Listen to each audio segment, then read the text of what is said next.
grafiko honetan dauden hiru funtzio hauen ekuazioak aurkitzeko pausoa jarraituko ditugu. Lehenengo, jatorriko ordenatua aurkituko dugu.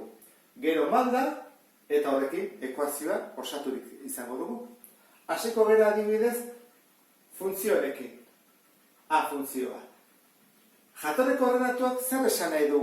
Ia ardatza nondik ebakitzen duen. Nondik pasatzen da? Bat, bigarren puntutik, hau da bi. Horrek esan nahi du, n bidela, bitik pasatzen delako.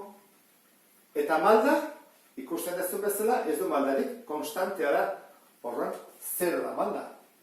Zer egin behar dugu orduan, jarri, i berdin, eberen ordez, zero, isa, gehiene, gehi bi. Zero isa da zero, gehi bi da bi. Beraz, ekuazioa da, i berdin, bi. Hemen jarriko dut, kenduko dut A, eta jarriko dut, i berdin, bi. Hora, ekuazioa. Bigarren ekuazioa, B. Nondik pasatzen da? Jatorretik.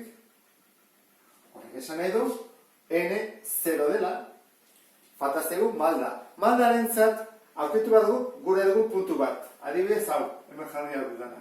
Zergatik dut hori, zehatza da. Isa, bidenean, i ordenatua da minus bat. Horra, puntua hori da, bi minus bat. Zer egingo dugu?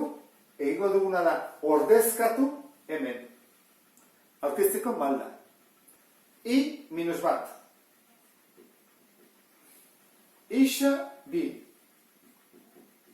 Eta esan dugu n, jatorreko ordenatuan, 0. Hemendik atea ezakegu malda. Ordezkatuko dugu.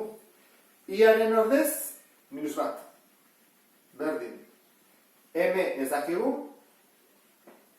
Isa, bi. Eta n, 0. Ordezkatu ondoren, hau ja simplea da, ezta? Gehi 0, ez dugu ezer egiten. M bidar bidar bi M, eta bidartzea edena zatitzen. Malda, aurkitu dugu. Minus bat, biren. Edo, erdi bat. Ekuazio edatziko dut orduan, i berdin, m minus erdi bat, isa, eta n, 0. Horrela bukatzen da. I berdin, minus erdi bat, isa.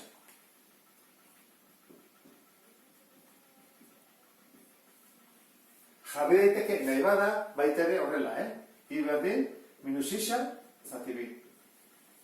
Biak, unargarriak dira. Hau, egokiakoa da, behar bada. Hirugarren funtzioaren jatorriko ordenatua aurkitzeko n, ikusi behar dugu, i ardatza nondik ebakitzen duen. Hemen, hau da. Zein da? Lau. Ordan, pasatzen da, lautik. Puntu bat aurkitu dugu. Malda jakiteko lan gehiago egin behar dugu. Badakizu, lehenengo puntu bat aurkitu behar dugula, puntu konkretu bat. Nik uste dut, errexena izan daiteke lau. Pasatzen delako, minus bi, zerotik. Horren egin dezakeguna da, ordezkatu ekuazio honetan, minus bi, zero. Eta ea, malda zenbat gelditzen zaigun, hasiko gera, jartzen dugu, i berdin, m isa, gehiene, izen bada, zero. Malda, ez dakigu. Eta isa, minus bi. Gehi. Eta nondik pasatzen da n, lau. Horan, hemendik eta ez dakigu. Zer egingo dugu? M bidel minus bi, da, minus bi m. Eta pasatzen dut batutzen. Eta bidertzearenan zatitzen. Bi. Horran, malda bakiko dela, bi. Horren, bai, badugu malda eta badugu jatorriko ordenatua. Ekuazioa definitu dezakegu. I berdin, m, esan dugu dela bi, isa, gehi lau. Horra hori da jarriko duana, kedut hau, i berdin, bi isa, gehi lau. Kusi duzu bezala, malda gorakorra da, malda berakorra da, eta hau konstantea da. Eta honekin amaitzen dut. Beste bat arte, agur.